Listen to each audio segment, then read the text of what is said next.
Hi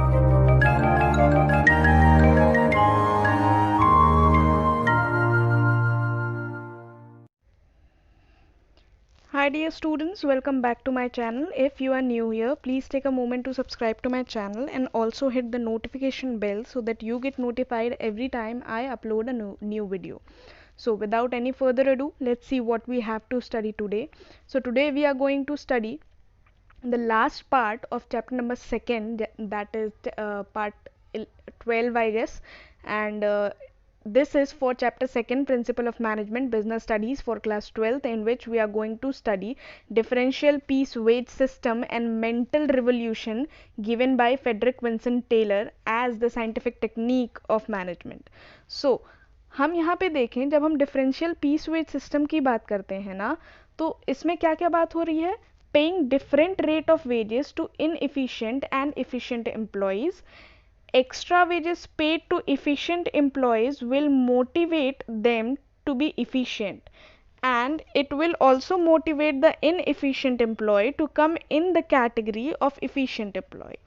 When payment is done according to the number of unit produced, automatically the production will be maximized. तो इस specific part में, ठीक है ना, Taylor ने क्या सजेस्ट किया है? Taylor suggested that the company must fix a standard rate of wage for workers producing standard unit of output और देयर टारगेट। यानी कंपनी जो है ना, वो एक स्पेसिफिक क्या तय करेगी? टारगेट तय करेगी। किसके लिए तय करेगी? जो एम्प्लॉयज़ हैं, जो वर्कर्स हैं, उनके लिए तय करेगी।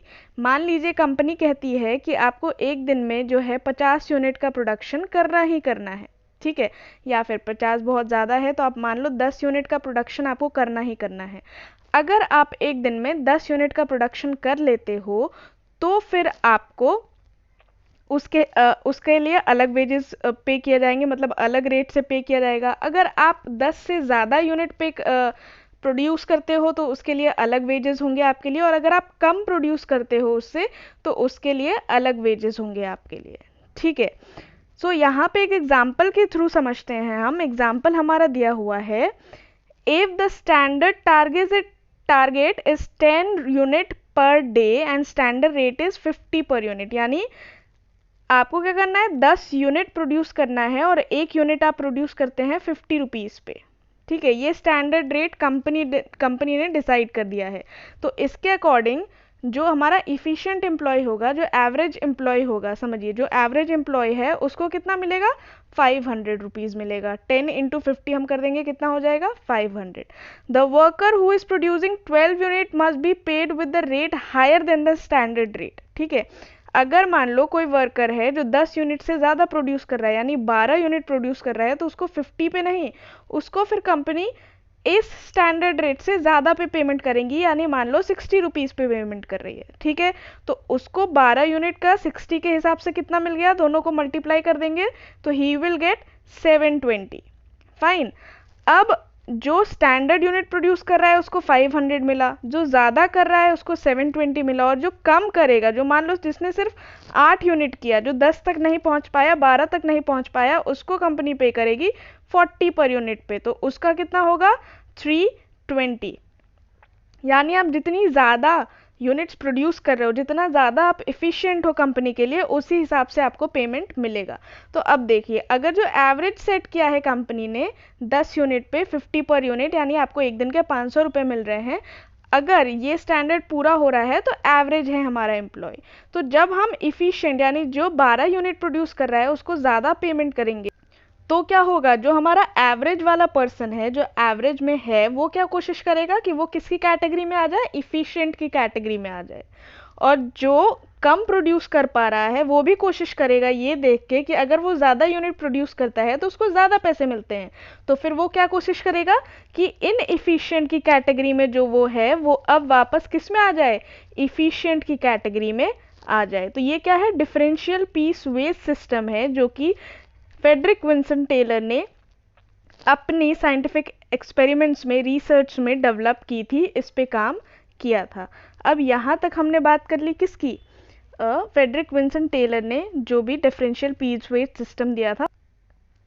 This technique is the strongest motivator for employees to perform efficiently. जब आपको पैसे ज़्यादा मिलते हैं आपके काम के, आप जितनी भी मेहनत एक्स्ट्रा कर रहे हो लोगों से, उसके लिए आपको पे ज़्यादा किया जाता है, तो आप क्या करते हो, मोटिवेट होते हो और अच्छी तरीके से काम करने के लिए। ठीक है, तो यहाँ क्या हो रहा है, ये सबसे बड़ा मोटिवेशन का फैक्टर है किसी भी कंपनी में एक एम्प्लॉय के लिए, कि वो जितनी ज़्यादा मेहनत करेगा उसको उतने पैसे दिए जाएंगे। ठीक है, तो ये यहाँ पे बात रही किसकी, डिफरेंशियल पीस वेज सिस्टम की, जिसमें बात की गई है कि कैसे हम इनएफिशिएंट एम्प्लॉय को और इफ़िशिएंट एम्प्लॉय को अलग अलग कैटेगरी में जो हैं उसमें हम इनएफिशिएंट एम्प्लॉय को मोटिवेट करें और इफ़िशिएंट एम्प्लॉय को मोटिवेट करें कि वो और अच्छा प्रोडक्शन में काम करें, आउटपुट बढ़े, क्वालिटी अच्छी हो, ताकि अल्टीमेटली कस्टमर सेटिस्फैक्शन जो है वो मिल सके। और अगर कस्टमर सेटिस्फैक्शन होगा तो प्रॉफिट अल्टीमेटली इंक्रीज होगा ही होगा। इसमें नेक्स्ट बात जो कही गई है, जो फ्रेडरिक विंसन टेलर ने कही है, that is of mental revolution. ठीक है, the objective of mental revolution are change in mental attitude of worker and management towards each other.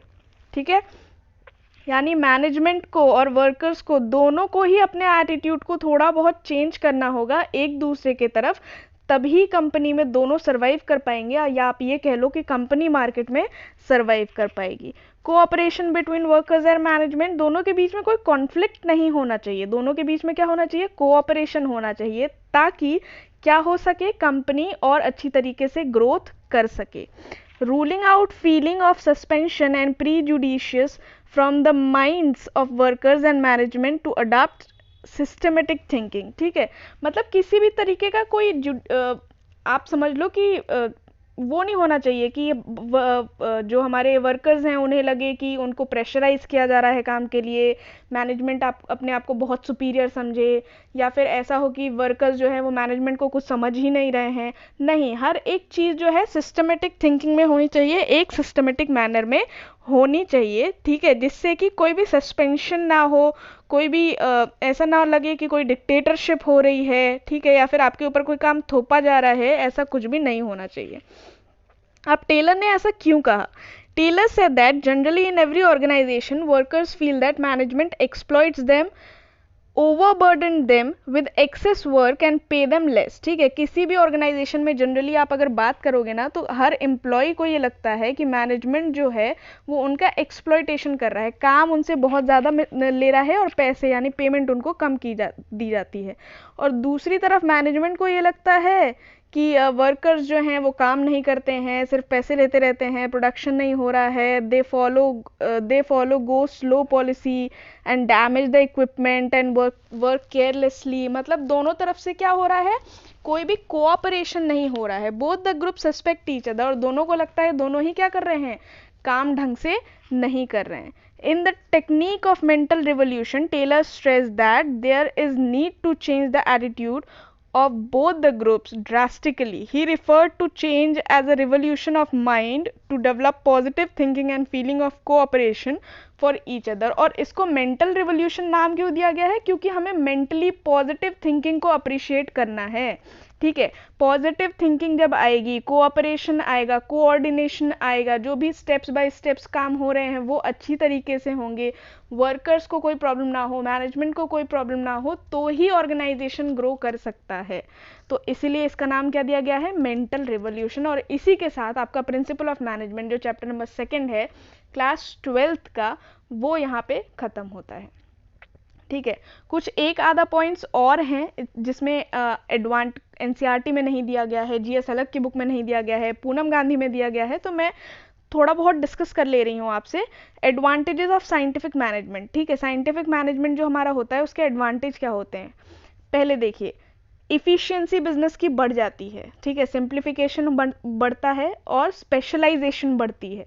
Helps in reduce cost, cost को कम करते हैं, वेस्टेज को कम करते हैं, वेस्टेज को एलिमिनेट करते हैं, जिसकी वजह से कस्टमर सेटिस्फैक्शन बढ़ता है, क्वालिटी ऑफ प्रोडक्ट बढ़ता है, तो अल्टीमेटली गुडविल और प्रॉफिट इंक्रीज होगा।